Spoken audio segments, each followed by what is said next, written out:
Господи, дивіться, ну як їм даже не лягти, куди ти йдеш, блін.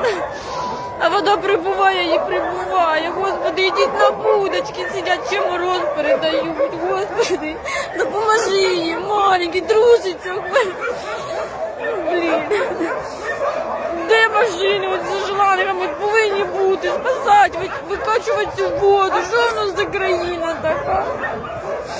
Зайки, вилазьте хоч на будки. Там взагалі втоплені будки, там воно поверх будки плаває. Заберу скільки зможу, маленьких, великих нема зовсім куди садити.